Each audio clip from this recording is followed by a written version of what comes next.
Welcome to the Heart and Mind podcast. Heart and Mind spelled like my name, Harte, and Mind podcast. Welcome, John Lawrence Fagan. Thank you. Thank you, Alistair. My right-hand man, good friend, and long-term partner, business partner. Just clear that one up. So here we are. We're I guess we're sitting in a very swanky studio that I must give you credit for. And this is episode 1 of our podcast. And we're going to cover my background. We're going to come from that. We're going to then go into lockdown, and how I guess I changed again, and another version of me was born, and subsequently what came from that. So let's wind it back. I don't know if you know all of this, actually. If you know all the of it, ins and outs, okay, probably.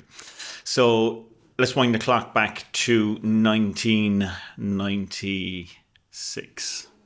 And so 1996, I'm in secondary school. I'm 15. This is the second secondary school I've been to. So this was Rosscarbery Secondary School. I'd been kicked out of the Tech in Skibbereen after 3 months of first year for spending only 14 days of the first term in school, because the rest of the time I was smoking cigarettes and playing pool, becoming really good at it. So anyway, they kicked me out. My parents wanted me to go to boarding school. They actually wanted me to go to Bandon Grammar, where Caleb goes now. So that was one of the underlying driving forces as to why Caleb now goes there, but not the main thing. But it's one of the things. But back then it was boarding. It was 100% a boarding school, and there was Bandon Grammar at the time. There was Castle Martyr, which is now the hotel. It was a boarding school, and it was Rockwell College up in Tipperary. And they said, right, you're going to one of them. And I said, I'm not going to boarding school. I don't want to go to boarding school and all of this stuff. So I kind of met them with a bit of a compromise, which was that I would go to school in Rosscarbery. And Rosscarbery was a convent, so girls boarded with the nuns in the school. But any boys that wanted to board, because there was some from the islands, like there was some from Cape Clear and whatever, and some houses around the village, would take boarders in, take guys in or whatever. So went and boarded for a bit, which is cool. It was it was grand. Made friends with people there and all that. And then I stopped because it was just handier to come home each day and whatever. But probably in hindsight was probably the start of the beginning of the end, really, because what was happening was I was finishing school, and I was going into Clonakilty, waiting until 6 o'clock until my dad's business was closing, and then I would go back with him to Skibbereen, and that would be my day. So obviously there was a lot of hanging around, after school and just roaming the streets and stuff. But what happened was, so all my growing up in my teens was done in Clonakilty as opposed to Skibbereen. So, which led to me wanting to obviously, stay at friends' houses and stay in Clonakilty and not having to go home, which then led to not having, coming in at whatever hour of the night and, your parents seeing you, whatever. So it kind of gave me a bit of a free rein. And that's when I started, I can remember one disco, going to it, and I don't know how somebody had it. Somebody had a LSD. It was the first fucking drug I took. And I had one of these trips anyway, and I was like, "This is fucking." It was completely mind blowing, especially when you're 15. So I took it, and the following day, managed to get some sleep, and then I woke up and I was like, "Fuck that! Never again am I taking anything like that." And of course, the next time there was a disco on, I got it again, and it all went from there. Now, the biggest problem with taking drugs in the 90s was getting them, because literally there might be a handful of people in each town that would take drugs. It was really frowned upon, not like now. So supply was the hardest thing. So if I was getting something, then obviously whoever I was friends with or hanging around with would say, "Oh, get me some as well," which then led to me going, "All right, well, there's more people will want stuff as well." So I'll just get a bit more, which then led to me supplying Clonakilty, Bandon, and Macroom, but using different guys to do different towns for me. This was at 15, 16. This was, I probably, by the time this had happened, I turned 16. And I would, so I'd have kind of runners in each town, and who are all consequently now dead from drug overdoses. So that will kind of give you an idea of it. Anyway, one of them got into trouble and obviously sold me down the river to the guards. Back in 90, I must have been 17, so it was 97 because I was driving, and mobile phones were only just out at the time. And all I can remember is like there was two taxis in Clonakilty. They both had mobile phones. Not very many other people did, and I did. And I was 17, so I remember ringing in Bandon. There was a place called the Four Phones, and it was 4 phone call boxes there, and everyone used to hang around there. So I rang the 4 phones, looking for the guy in Bandon, and anyway he was there, and I said, "Look, I'm coming in. I'll be in 20 minutes," because I had money to collect and I had to give him new stuff and all the rest of it. And left, went into Bandon, and just as I was coming into Bandon town itself, I was fucking swarmed by car in the front, car in the back, blocked in. Guards pulled me out of the car. So obviously, he'd sold me down the road. But so that was the end of it then, really. They confiscated whatever money I had on me, which is probably about $1,000, which was a lot in pounds for a 17-year-old. And they summons me to court when I turned 18 in January, and they waited till I was 18, served me the papers so they could try me as a fucking adult, And anyway, went to court, which was probably singly the most scariest experience of my life at that point, to date, And I said, "Fuck, I really don't want to go to prison, Was that the first point that it felt serious? Yeah, it was, yeah. And I knew as well how much of an effect it had on my parents. There was another guy with me as well. They were aware of it, were they? Yeah. And this other guy's parents as well. It was, we were just...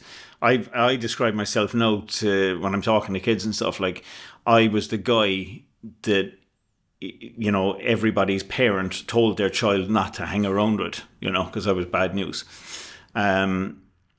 And so anyway, I went to rehab on a kind of day release in Arbour House in Cork by Finbarr's Hospital, and did that and was in and out of court for about a year. Managed to stay out of prison and stay out of trouble and clean my act up, and I went from there. Then I just kind of hermitized myself, stayed at home, was working my father's business, and just really tried to get myself on the straight and narrow, engross myself then in cars, working on cars in the evening, valeting cars, and just kind of really hid away. And I was living with, she was staying with us on the weekends, the boy's mum, and she would stay with us or whatever. And then eventually, anyway, it got to the point where it was time to, it was 19 or 20 or whatever, decided to move out and get our own place. So we did that, and obviously then I was trying to integrate myself back into society. But I developed massive social anxiety around, the nighttime and just, pubs and all the rest of it, because, fuck it, what else was, what else was there to do? And I, started drinking then, because I never really bothered with drink when I was younger. It was, because it just didn't do anything for me. It was just 100% drugs all the time. So I started drinking to try and ease the social anxiety, to go into the pub and to be able to feel some way half confident or normal in there, at least anyway. And that obviously then took its toll as well. And then Coke seemed to be the drug of choice at the time then, that had really come on from where it was, because it wasn't a thing in the 90s, it was all, pills and stuff like that.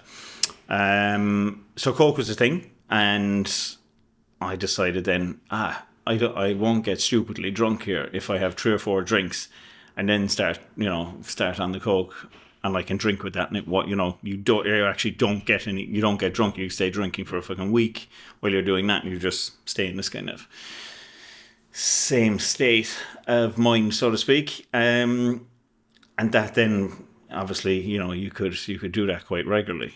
And then I used to, of course, that wasn't good enough. Then I used to stay out all weekend, and then that led then to, over the years, going to staying out for a week or 2 weeks, or going missing, and it was just recycling that kind of pattern. So going out at the weekends, just wasn't enough. It started, Saturday night turned into Friday, and Saturday night turned into Sunday, turned into Monday, and then that led on to going, missing for a week and 2 weeks, and I think the longest I went missing for was about 3 weeks, and that's, I think I'm almost certain it was then at the end of that binge that I actually came to the realization myself that you can't do this anymore, because I was just hurting too many people. At this point, just to give clarification, I guess, on the rest of it, myself and Yvonne had got married. We got married when we were 22. We had Caleb when we were 25, and we'd Evan at 28. And when I finished my heavy drinking, was 2009. So Evan was just born, and Caleb was 3 years old. So it was. I knew that I was becoming impressionable, but I also knew as well, look, fuck it, you can't continue on like this. Like, you've got responsibilities, and the penny was starting to drop. That, like, you need to change your ways. Like, so I did, and I stopped drinking on the 13th of December 2009, and that was it. I shifted from that 2 days later into fitness. I went to join the rugby club because I wanted to play rugby. I said, right, fuck this. I'm gonna go out and I'm gonna play rugby. So myself and another guy went out to the rugby club, and it was I'm almost certain it was a Tuesday. We went out there, and the reason why we went out on a Tuesday, I think, was because we knew that they trained on a Tuesday. So we went there, and we were told, no, this is a senior team. Look, the second or the third team they train on a Friday, so come back then, and by all means you're more than welcome, and all that. But we're really geared up for it. We're like, fuck, we want to do something, because this guy was going to join as well.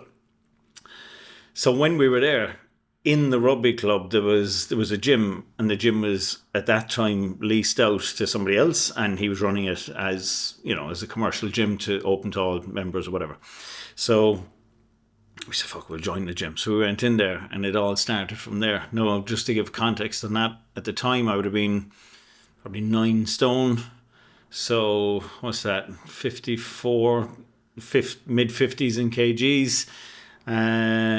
And just absolutely super, super scrawny, and, no muscle tone really as such.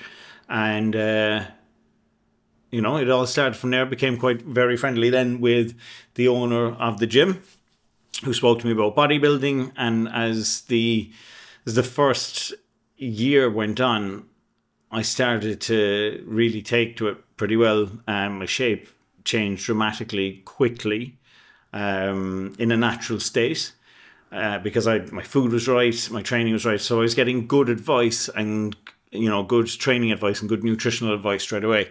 And I guess I was fortunate genetically that I was in the right environment, and genetically I was lucky that everything was changing pretty quickly for me. So was that the first time you were properly exposed to fitness? Yeah.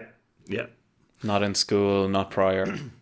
I played GA under 12 and under 14, and that was it. And I can't remember anything about that, only the fact that I played it, So yeah, after that was it really. Like, I'd never done anything. The only running I'd done after that was if I was running away from the guards or something like that, So that was it, and it all stemmed from there. I just, everything was all about the gym because that was my personality. It was like whatever I'm doing, I just have to consume all of it, and I'm like diving straight into it. As well, now knowing my personality, it's just like whatever's on the cards is what's on the cards, like, and that's it. So went from there. Started competing. I remember doing my first show in 2011. It was one of the national shows in Ireland. I competed in it in the first timer category, thinking that I was going to, I wasn't going to do bad because it was, these people were noobs as well, like, but I underestimated the fact that they may have been training fucking 15 or 20 years prior to that, but just had never competed before. So I remember there was 15 or 16 people in this lineup. I was looking at them going, fuck, because there was some of them massive. The variation between them was massive. You had people that literally looked like they were lost on the way to the swimming pool, to proper bodybuilders that had been lifting for years and taking Christ knows what as well. And I was just blown away by it, going, oh, for fuck's sake. They actually placed the top 10 and didn't place the ones after that, which I thought was bizarre. I think it was the top 10 anyway. I finished 7th, so I was able to know that so it must have been, I'm pretty certain it was the top 10 anyway, which is strange because they don't normally do that. Now, the more that I've learned as I've gone along. So 7, I was in the middle, and I left there knowing that if I was to go and make this a sport of mine, things had to dramatically change in all facets. I had to get much bigger. I had to, have more confidence on stage. There was, obviously, if I was going to really take it seriously, I had to, look at the drug end of it and see what needed to be taken to get myself, within some sort of competitive shape. So there was all of this coming home, and I can remember going, fuck, like, what will I do? Like, can I just forget about it and just train or whatever? So I said, you know what, we'll put 1 year into it and train hard for a year and do the same show this time next year and see what happens. Anyway, I entered the under 80 kilos category the following year, and I placed 3rd. Now, in my opinion, and in the opinion of anybody else who was watching it, I should have been 2nd. But look, there's no sour grapes, like. But anyway, look, it was still 3rd and it was fine. The guy that won it was he was fantastic. He did really well. Just to wind it back here 1 second. Yeah. You started going to the gym. The gym owner, is he the person who introduced you to the competing side of it? Yes. Rather than the health side of it? He introduced me to all aspects of it because I hadn't a clue. So I was literally being led and believing everything that I was told. Actually, just there's one thing I want to pull out of this from. So that was the first show was 2011. That was in the concert hall in UL, and the other one was in somewhere in Waterford. And I can remember this guy in absolutely phenomenal shape, like, and he was fantastic. And I remember him saying like this. We got talking to him about whatever, shakes and fucking supplements and all that shit that, I was taking. What shakes was he taking and all this. He goes, I don't use protein shakes. I just have real food, like, real whole food. And I remember going like, Jesus Christ, is he for real? Can you imagine what he'd be like if he had all the shakes, like, because the shakes to me were, and all the supplementation that went with it, because there was a supplement for every minute and hour of the day back then. So I was led to believe. And obviously, if you look into these things and read them, of course, they're heavily marketed well. And you had, Christ, you have to have it. Like, I remember thinking, no, that can't be right. But now when I look back at it, I go, of course he was right. Like, because it's of course, it's real food. So that was 2012. Now, at this point, I was still in the motor trade. Fitness was my hobby. It was my escape. So I was still in the motor trade. So that was my daily gig. And in 2013, I lost my job in the motor trade because our business had gone under in the recession, because we were like 85% of our business was credit on credit. So we were, we had people owing us money, then we owed suppliers money. So 2008, when the recession hit, trying to, we couldn't sustain it.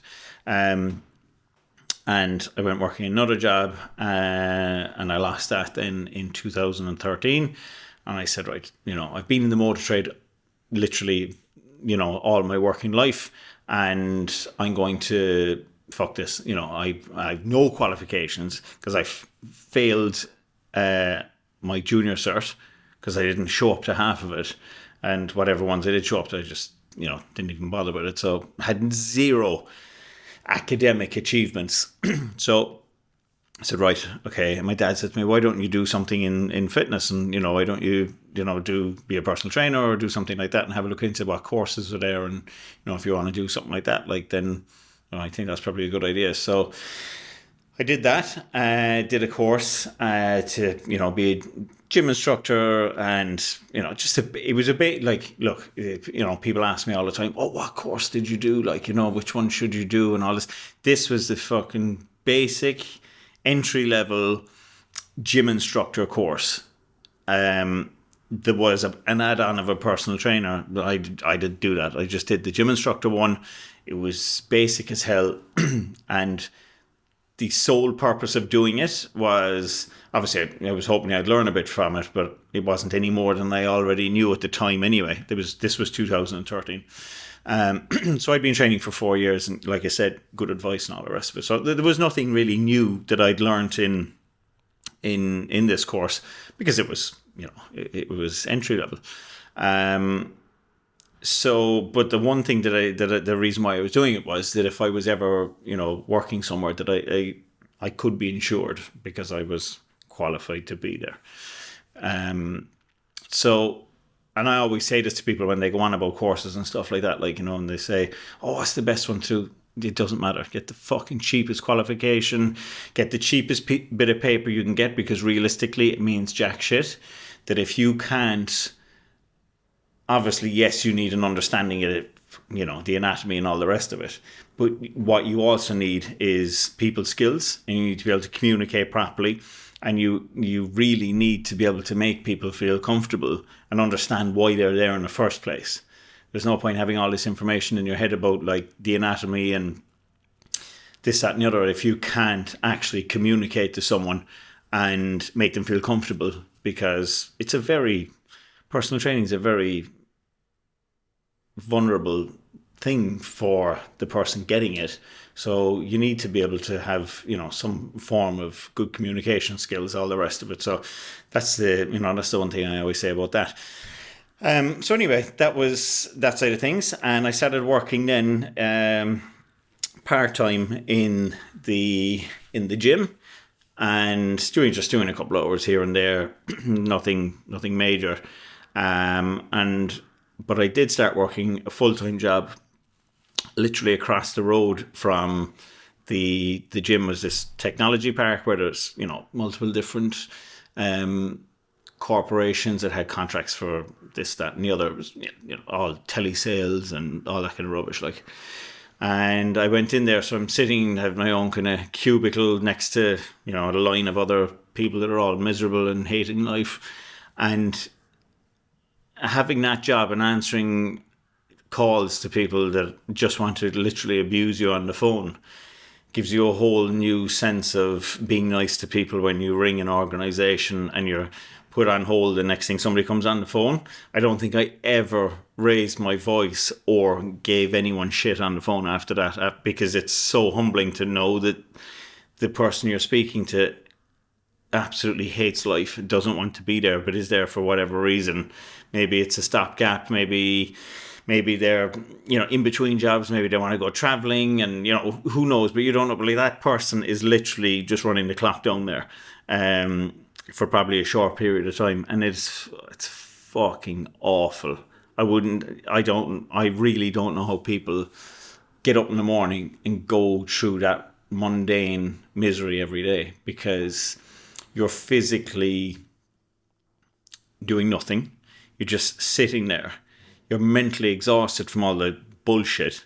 There's massive amounts of drama going on inside the room anyway, from fucking, obviously if you put multiples of people, there's going to be, some person doesn't like this person and that person's talking shit about that person, and it's just like, fuck off, like, with all this drama. Like, and I remember one day I started there on the first week back in January, and went in, and like I said, it was a great learning experience. I don't regret it for 1 second.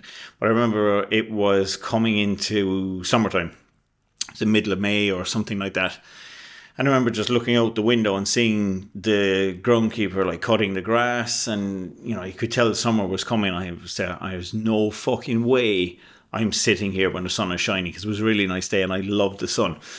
I said, I'm not sitting here listening to these degenerates on the phone when I could be outside. Like, so I said, right, okay, well, what are you going to do about it? And I had no money at this point, because when I finished at 5 in the evening, now I was, like I said, I was doing a couple of hours in the gym. So I would go into the gym at 6 in the morning, which was across the road. I used to have a bunch of people that would train with me. The gym didn't technically open till 9 o'clock, but I went in there at 6, and whatever people wanted to come and trained with me. And if any of the existing members wanted to come in early, they could use the gym. And that was the kind of arrangement that I had with Raj, the guy that owned it. So it was really handy. So I kind of built up this kind of, I guess, crew of people in the morning that, like, whatever I trained, if they were coming in an hour or so after me or whatever, like, they said, what did you do? And I'd say this, and this, or whatever. And like I say, I went across the road, worked it there until 5. But after 5 in the evening, I was useless. I was like a zombie because my head was so fried. I used to go home and like be so unproductive for the evening and just get ready for, the next day of bullshit again. So anyway, decided, okay, I've no money, but fuck it, I'm leaving. And I'll make it happen. So one evening, I got up and left. And went home, created a Facebook page. It was Alistair Harte, PT and Nutrition or some fucking thing like that. And I'd put up a transformation of a friend of mine that I'd worked with. And he'd lost a considerable amount of weight. Put that up. I got an inquiry. I got a few inquiries that night. But I remember there was one girl. She was there, asking about this, that, and the other, and how could I help her and all this. And I said, look, I'll come and see you. And she was actually in Cork City somewhere. I can't fucking even remember where now. But this was a time in Facebook where the organic reach was mad. Like, that if somebody liked it or commented on it or shared it, who knows who'd see it. And anyway, I went to this woman's house, met her, sat down, went through everything with her, what I could do and help her and all the rest of it. And that was it. It started from there. And literally from that day on, every week, I had between 2 and 3 new sign-ups every week. And that was enough to just keep me going, because at the time, I myself and Yvonne had broken up, and I was living with my mum, and that was enough to keep me, I suppose, keep me and keep the children and all that. But I knew I had to, try and grow this thing and make it bigger than it was. And you were still competing simultaneously? I hadn't competed, no. I hadn't competed since 2012, and I had no notion of doing it, right? However, as all of this business was going on, a good friend of mine said to me, did you ever think about doing fitness modelling? And I hadn't really taken much notice, because fitness modelling really wasn't a thing in Ireland. It was a big thing in the UK, and the difference between fitness modelling and bodybuilding is obviously they're much bigger and massive physiques and stuff like that. Whereas fitness modelling, there was it was a softer look, as in they weren't as muscle bound, they were more athletic looking, like you'd see on the cover of Men's Health, that kind of thing. And that was taking, that was becoming quite big in England and across the UK, really. Like, so I said, yeah, I was thinking about it. He goes, well, if you want to do it, I'll coach you, because I think you'd do really well at it. And I said, geez, okay, cool, let's go for it. And we did that. And he was coaching me for a year, and I was getting ready for it. And I started to get in really, really, really good shape at this point. Like, And the gym that I was in, the guy that owned it, Raj, he's had enough. He was there 10 years and he had just, the online sales for supplements, because he used to sell a lot of protein powders and supplements and all the rest of it.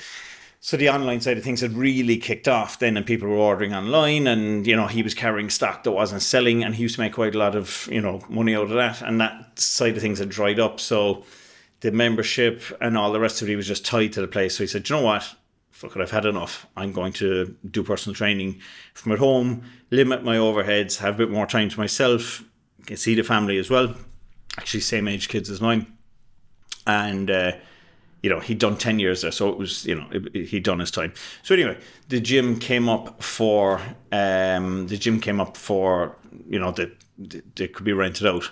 I went for it, and there was another guy who went for it as well, and he was actually doing fitness classes downstairs. And it was between me and him, and the rugby club chose him because he was there already and they knew him, and it was just going to be an easy add-on to what he was already paying him or whatever. So I was disheartened. Now, bearing in mind, I was getting ready for a competition here, and I was actually quite close to it. I wasn't a million miles away from it. I think at the time I was 4 or 5 months out from this competition, so I was really on the wind into my first trip away out of the country, competing in a new thing. The posing was different, everything was different. So I was really focused on that, and I was just there going, fuck it, doesn't matter. I'll train in Dennehy's in Cork, and I'll just focus on the show, get that done, and look, we'll worry about things after. Now, bearing in mind, I was still making money online. I was buying and selling cars here and there as well and doing them up, just, that kind of thing. So when I didn't get the rugby club, there was people that trained with me in the morning, and one of them said to me, he goes, like, you're going to have to open your own place. Like, and I said, I can't. Clonakilty's saturated with places. He goes, you need to do it, because these people aren't just coming to the gym, they're coming for you. And I really think there's an opening for a gym. And I was like, I doubt it. But anyway, I started looking on Daft, and I started looking at, commercial properties and all this. And the place where I finally opened the gym, I knew it really well, because it used to, I used to go in there getting various different things, because they used to sell agricultural, parts and stuff like that,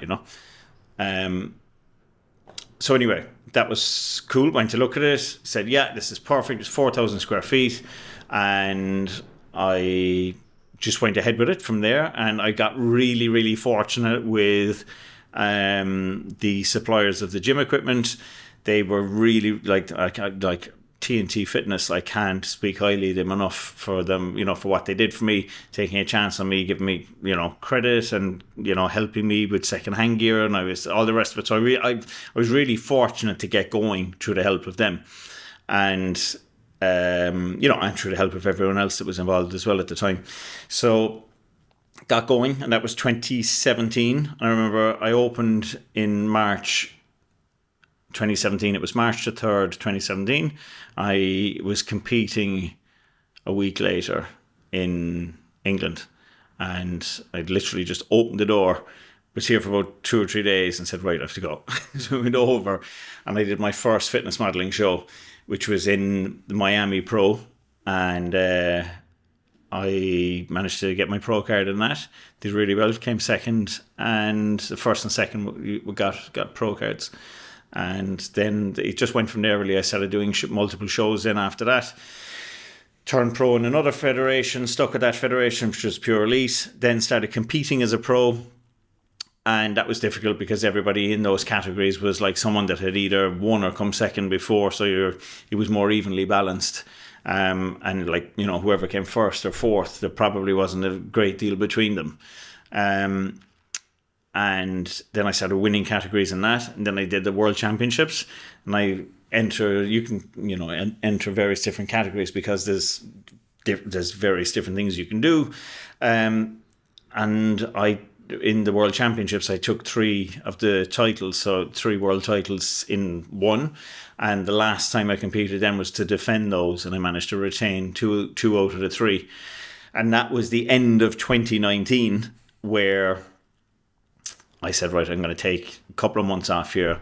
And in 2020, I'm going to hit it hard, train really hard, and I'm going to do WBFF, which is another federation, which is global. And I'm going to do the round that they have in LA. It's in Venice Beach, and I wanted to, have all that experience.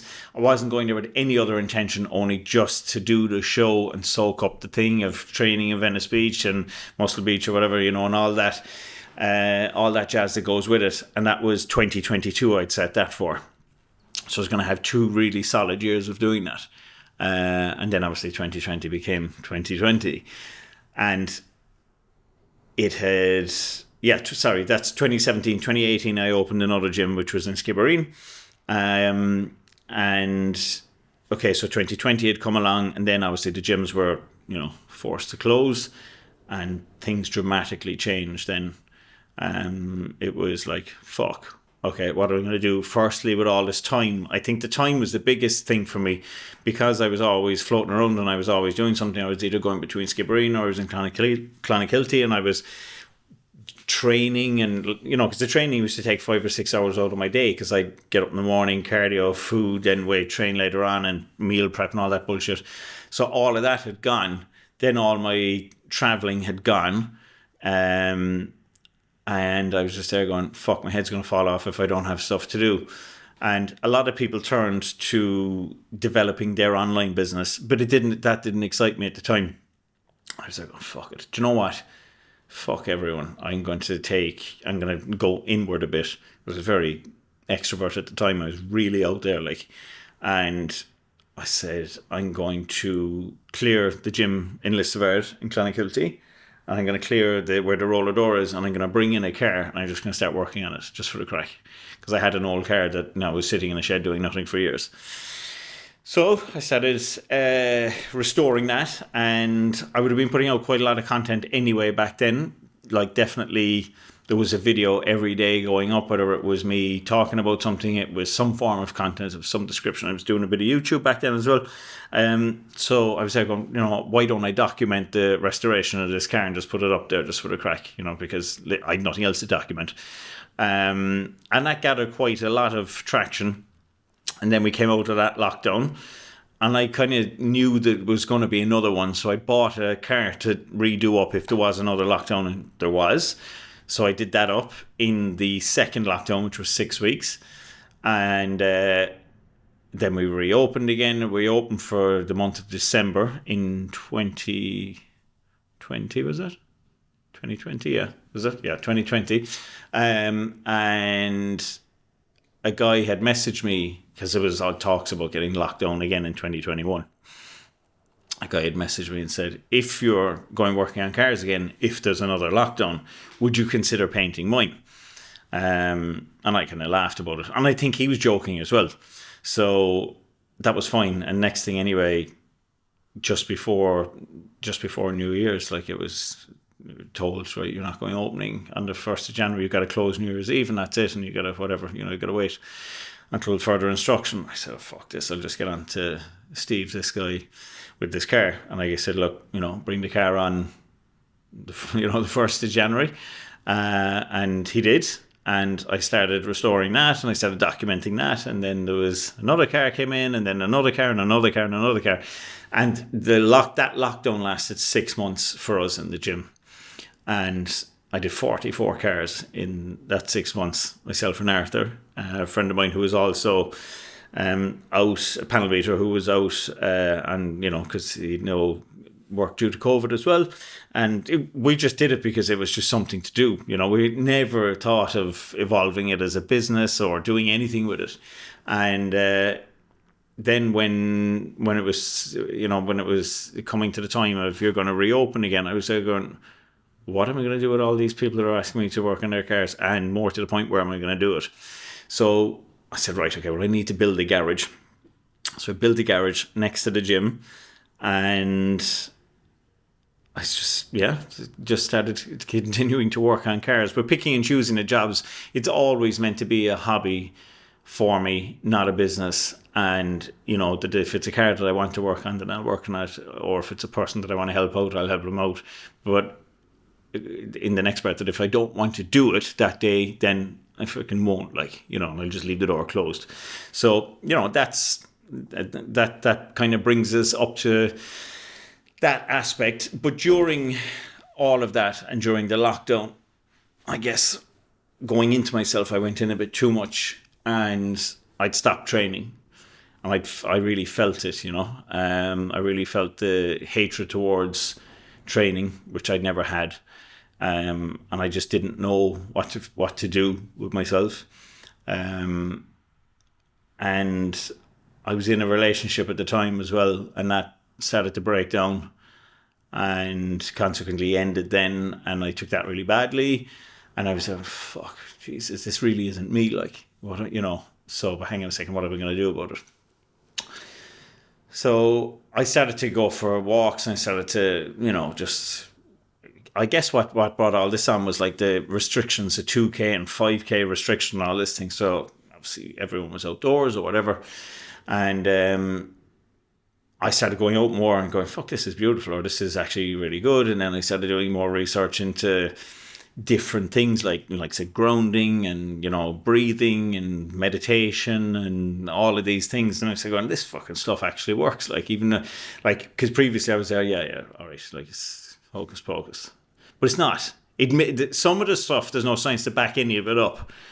Now, whether it's placebo or not, the fact is that some of the stuff that there's no science to back up, the ultimate thing that is, did it make you feel better? And the answer was yes. Then fuck it, it worked. I don't care. That if it is hocus pocus or not, then I felt better. And that was the objective. And I was there thinking, well, somebody needs to, other people need to know about this. So I started telling people about, you'll never, like, if you take your shoes off and just walk with your shoes off, you'll feel way much better. And people are going, what the fuck, you've lost it. Like, you spent way too long working on cars. Your head's fucked. And this, that, and the other. And that's, I guess, when in around that time as well, when the gym was going to be a very different animal when we were going to reopen, because people were still scared to come back, and I needed help because it had just, I didn't know what to do or how to go about it.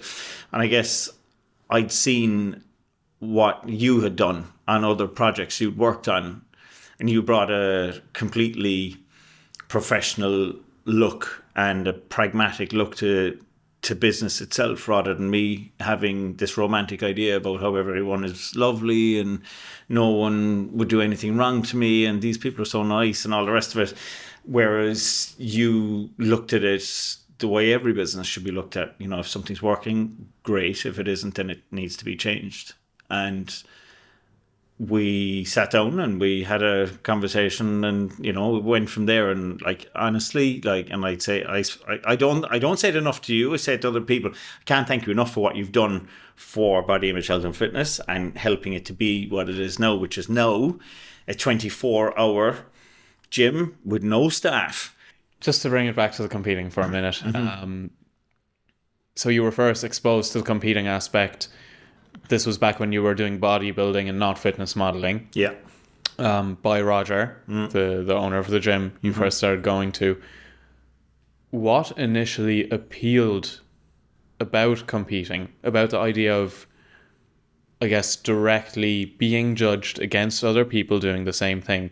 I'm guessing it was the first real competitive thing you did in your life. I mean, you did the GAA when you were younger, which didn't play a big role. But what appealed about that idea of being judged against other people? It was more like that I'd purpose for the journey that I was now on, coming from the drink, and like that I was going to the gym. And, why are you going to the gym? Oh, because I'm a bodybuilder, like, I'm competing, so there was a certain element of that. It really didn't enter my head or bother me that I was going to be judged subjectively in the view of like people that you could put 4 people judging 10 people on stage, and they'll place the top 3, take those judges away and replace them with 4 more judges, and the top 3 could be completely different.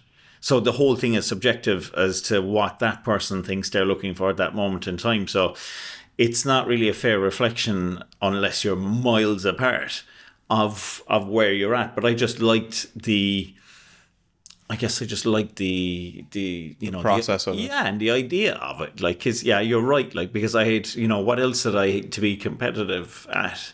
I'd already, I guess, proven to myself subconsciously, I wasn't aware of it at the time, that whatever I was doing, I had to, try and be as, I had to try and climb the ladder of it somehow. It was the same with the drug thing. Like, I had to be the one like this, was kind of controlling as what I could control at the level I was at. And just like when I was going to the gym, myself and Roger and Kirby, there's another guy that did it, but we were the only ones competing there, so that gave us some form of kind of hierarchy in the gym then, and I think that's obviously ego based, like, so at the time, obviously, I didn't realize any of that because I wasn't aware of, I guess, personality traits or anything like that, but it was definitely fueling me for sure. And would you say the cubicle job, the telemarketing job, pushed you more towards that?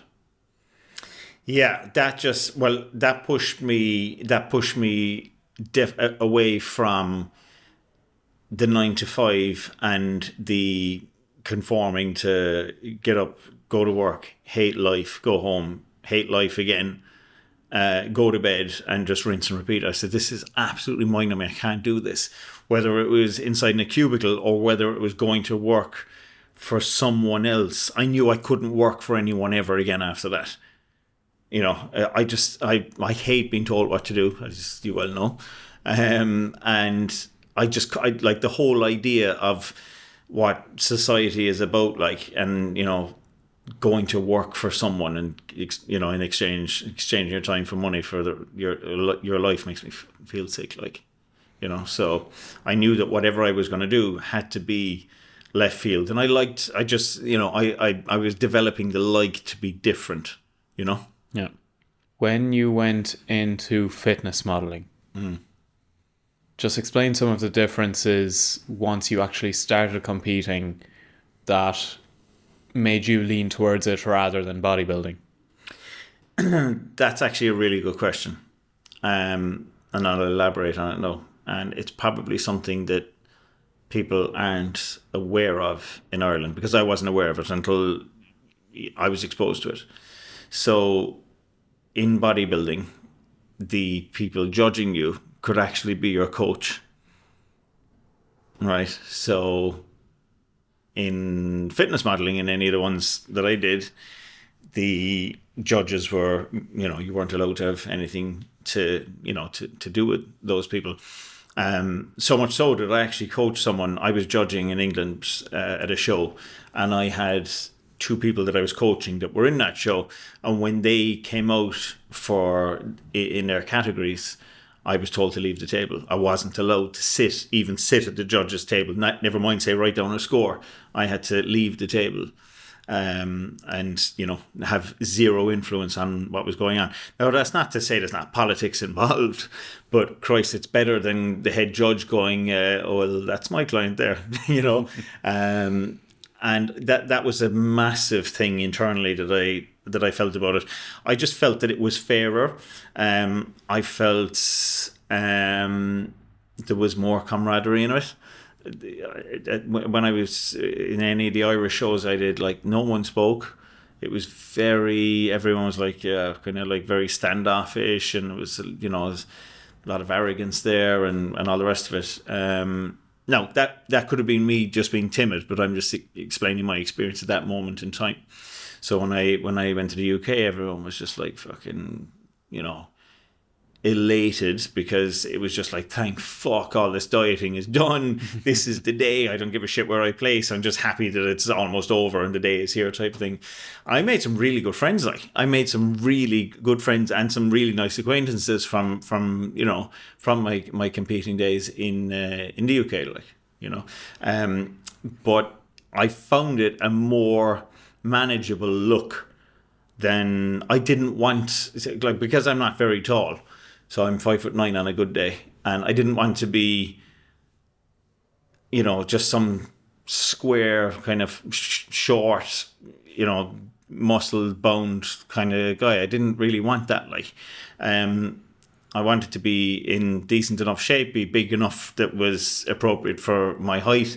And fitness modeling kind of allowed me to do that. That if you put on a hoodie or you put on a normal shirt or something like that, you didn't look stupid. No, I'm not saying bodybuilders look stupid, but that wasn't the look I was going for, or that I really wanted. So, they were the main things that kind of stood out to me. And I liked the idea of I'm going competing and jumping on a plane and going somewhere. That added an element of coolness to it as well. Were there any significant differences training or nutrition wise? Well, both had moved on a lot. Science had moved on a lot, and people were discovering what works better. And coaches. I had various different coaches. Like I said, my initial coach for fitness modeling was Chris. He was a good friend of mine. But because we were so close, when you're being coached by someone, you need to have a professional relationship with them, and not a relationship where you can pull the wool over their eyes, or you can make excuses or whatever like that. So I found that if I was going to continue on at this, he was fantastic, but I had to take on someone that I was going to be going, fuck, I have to check in tomorrow, and I have to be accountable for this, and this. Accountability is the look, whether it's bodybuilding, fitness modeling, life coaching, business mentorship, you name it, relationship, anything like that. Accountability. That is the key thing that I've learned over the years with people that I've helped, and help that I've got. That the accountability is the single biggest factor of change. Being accountable to another human being, for sure. So yeah. So at the point that you were competing and experienced success within the fitness modeling, would you say that was the main driving force of your life at that time? You were obviously running the gyms, but was that, let's say, the biggest milestone for you going on, and you were always looking to obviously improve, go up a league, aiming for first place? Was that a continuous thing? It was, yeah. I mean, I always wanted to better myself from the last day out, and it was always a case of going, fuck, this and this, I need to work on this, I need to work on that. And the thing about competing, whether it's bodybuilding, fitness modeling, or anything like that, it's hugely selfish, because the whole thing is, everything that you're doing to better yourself for the next day out, you're self-absorbed and consumed by it, and that takes over. So yeah, that was the main focus in my life at that moment in time. Yes, the gyms were there and they were secondary, and obviously, the children were there as well. But the children used to come to the shows with me as well. Caleb's been to every show with me, and it's that in itself was lovely as well. And Evan came on stage with me in one of the routines that I did, and that was fantastic as well. But the main area of focus for those years that I did it was completely on myself, So going into the first lockdown, the gyms closed. What made you stop training and looking after your physique? 2019, November 2019 was the last time I competed, and I was defending the 3 world titles that I'd won in 2018, and 2018 was my best physique to date. That was the best shape I've ever been in. Really, really, really good. Training was good. Really good coach. Everything was just bang on. And in 2019, heading into it, I was fucking tired. I was really tired of, at this point now, I'd been dieting since 2015. I really, really had enough.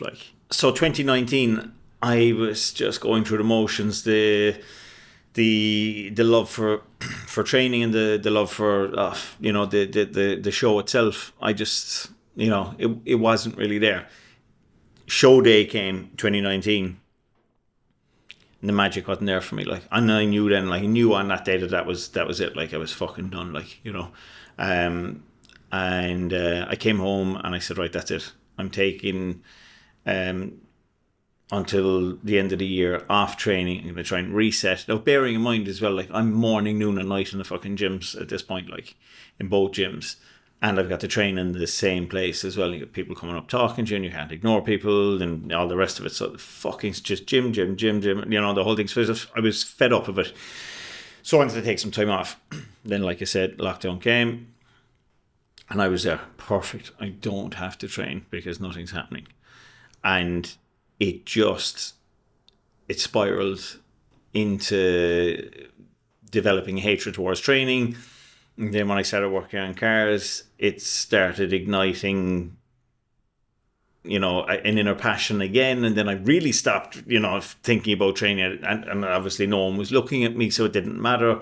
And I knew I'd compete at some point, but sure, I didn't know how long lockdown was going to go on for and any of that. So I was just on a downhill spiral all of 2019, really, like, you know, and that just killed it. And was the competition the main driving force for working out at that point? Yeah, or 100%. 100%. It wasn't for your own health anymore. No, I couldn't have given a flying fuck. Like, you know, whatever. Like, I was purely training and doing steps and doing cardio because the show was coming up.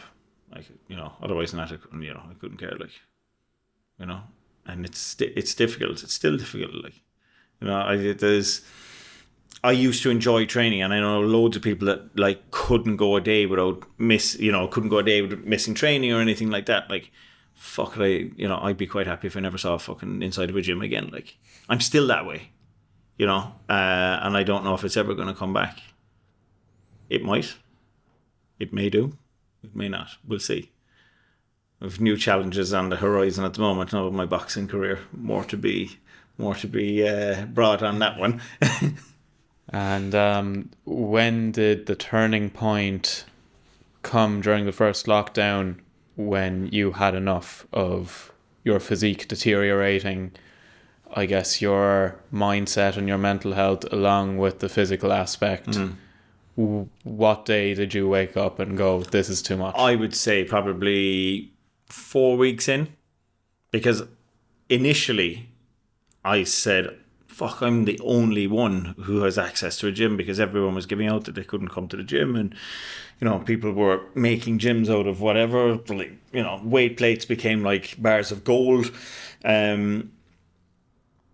and I was like, fuck, I have a whole gym here, like, and you know, I'll make the most of it. So I was training away, like, and all that. But like, you know, if it was a gun put to my head and it said, like, you need to tell the truth here or else you die, I wasn't enjoying it. Like, but it was novel because I could do it, and I always liked doing things that I wasn't allowed to do anyway. But you know, I was in the gym and I shouldn't have been there, type of thing. Even though, you know, obviously it was my own gym.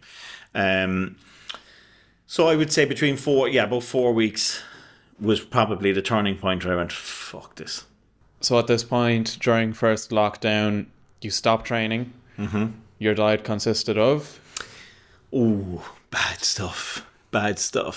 It's really bad, right, when you go to a deli in a petrol station and you don't have to ask for anything because they know what you're looking for, and the takeaway doesn't say hello company name. They say, hello sir, how are you? Because they recognize my number. So when I can remember those days going, fuck, Jesus, these people know, like, that I'm a piece of shit, like, you know, because I'm getting the same thing in the petrol station every morning. I'm in the takeaway every night. I hate cooking. I always have. It's a thing I do because, like, I have to, you know, and that's that. But like, it's, you know, some people love it. I just don't. So I don't like it. So the easy option, path of least resistance, is, you know, takeaways. And at what point during that lockdown did you have enough? Was it physical? Was it mental? Was it a combination? To be honest, it was mental, because I'm fortunate genetically that I put on extra weight, and I put it on in my midsection, which most guys would anyway, but it wasn't majorly noticeable. You know, no one said, Jesus, you're after putting on, you know, 2 or 3 stone or whatever. It just wasn't that noticeable. Plus the fact I wasn't wearing tight clothes anymore anyway. but it was more mental because I was imploding and, putting off the idea that there was something wrong with me, and I was just like playing it down to society being the way it was because of lockdown and all the rest of it. But actually, I was feeling shit because I was putting the wrong fuel into myself. And if you put the wrong fuel into your car, I always say this to people all the time: if you put shit green diesel into a brand new diesel car, is it going to perform well? Well, the answer is probably not. Well, then, what you've done wrong, and your body's no different. If you put the wrong fuel in, the characteristics of your body are going to be different, and you're going to think differently, you're going to act differently, and you're going to physically look different as well. And this is what was happening to me. So I was starting to think differently. I was starting to, get more fucking hate towards anything to do with fitness. Because I was just nom, eating everything and all of that. So, yeah, my mindset was fucked from what I was eating, like. And did you first look back towards training and the nutrition that you had done over the years as a solution of that? Or I knew I couldn't do it. I knew that I'd pushed myself away from it so much that I couldn't do that.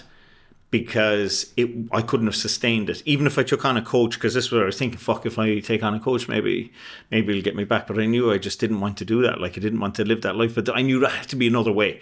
There had to be some way of going, well, fuck it. Not everyone always had a coach. Not everyone measured 100 grams of this and 50 grams of the next fucking thing. And we've made it this far. So how did we get to where we are today? Like. So that's when I started looking. And where'd you look? Believe it or not, on my fucking doorstep. What's around us? Nature. What's on my doorstep? Fortunate for me, I have the coast right here, and on my doorstep I have Castle Freak. I have all these beautiful places that, I had literally never paid any attention to before. Obviously, yeah, I knew they were there. I knew they were beautiful, but I'd never used them to benefit me. Mm-hmm. And I don't mean that in a selfish way, but I was thinking that, just like winding the story back to the supplements, having a supplement for every minute and hour of the day, there had to be a measurement for every minute and hour of the day if I was to be healthy. It's bullshit, So then I was thinking, well, okay, if we got here, how did we get here? Okay, so we got here because we are the byproduct of the survival of the fittest of our ancestors, who didn't have a weighing scales, didn't have steroids, didn't have a fucking wellness coach, didn't have a fucking mindset coach, didn't have this, that, or the other. How did they get here? And literally, it's all around us. They were exercising unbeknownst to themselves because they were hunting to survive. They were, up when it got bright. They were in bed when it got dark.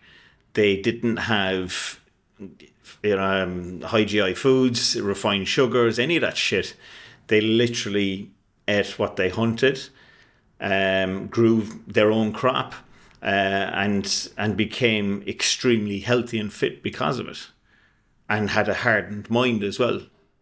Because we were we're all far too soft in this generation because everything's too easy. Even in the last 5 years, everything is too easy. So that's when I wanted to dial it back and go, right, okay, well, can I do this? Am I too soft for this? Or can I try to put myself in the mind of these people that have been before? And can I be tougher than I am? Can I make myself better? And can I do it on my own? Had you come across this primal type of living before in your competing days? Or Never in competing. It had come into conversation. It had come into conversation previously, but I'd never really given it any thought. For any specific reason, or was it just too far? Was it too alien for a competitor? I just couldn't be bothered, because I just thought, if you want bigger arms or you want bigger legs, then you've got to get a fucking pair of dumbbells, or you got to get a leg press, or you got to get this, or you got to get that. And if you don't, then you can't do it. But that's idiotic to think like that, because realistically, yeah, you can build all these things bigger and stronger and all of that. That's fine. But what are you doing to build? What are you doing to build your your mind? What are you doing to actually make yourself healthy? And I'm not just talking about actual, health and low cholesterol and all that, but healthy being an overall thing, like a healthy mind, good sleep pattern, good water intake, naturally, and not measuring things. So what was the first step that you took, realizing that this was the solution to your mental kind of slump? Just going to the beach every day, taking my shoes off, walking the length of the beach, which was in totality 6,000 steps. It's Long Beach. And by doing that, I was getting fresh air. I was getting up earlier. I was connecting my body to the ground through my feet and the sand, and I was getting the cold water and, having all that sensory feedback right up from, the cold water on my skin to all the feelings in my feet, traveling up my body into my brain. So I was sensing, my senses became, much more aroused than they were. And I just felt better. Then I started reading more into grounding as a thing, and people saying, okay, well, you're actually connecting yourself to the ground and you're transferring any static electricity out here. And I was like, yeah, okay, really, but is it true? And then I was, is this actually factual? No, it's not. Okay, but I definitely do feel better, and that's why I was saying, so what if it's not? There's no papers published on it, so fucking what? I felt better, so it must have worked in some way, shape or form. It felt a lot fucking better than feeling sorry for myself sitting in a gym looking at an empty gym with dust on the machines because I didn't want to use them. Yeah, even if it was just some type of new stimulation for your brain, if you were constantly in that artificial environment that is the gym, something completely new. Yeah, it was completely hadn't done before. No, I hadn't done it. It was completely different. It was completely not me. I was definitely pushing myself outside my comfort zone. I knew you back then, and it was not you. No, it wasn't. No. And I actually, you know how wimpish I am and to cold water. It's a sensory thing that I have, and I just fucking hate it. I hated it, but I've in the last month, I've sea swam. I'm not joking. I reckon it's double figures, Well done. Yeah. Thanks. Thank you for listening to me today, and thank you to everyone else who's been listening, or anybody that's even watching this, or however you're consuming this piece of content. I guess for the first episode of the Heart and Mind, that's Harte, for anyone that's not familiar with it. I hope you've enjoyed it, and thank you if you've made it this far.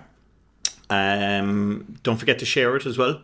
So you can share it across your story, tag me, and we'll be super, super grateful. And this is hopefully the start of, something big. I feel it's something big because what I've got from what I'm about to share on the next episode, really, I'm not joking, it transformed my life. It's really put me on the path to knowing that I'm going to be okay, because I'm now going down the right track, and I reckon so many more people could benefit from this. So stay tuned for episode 2 of the Heart and Mind podcast.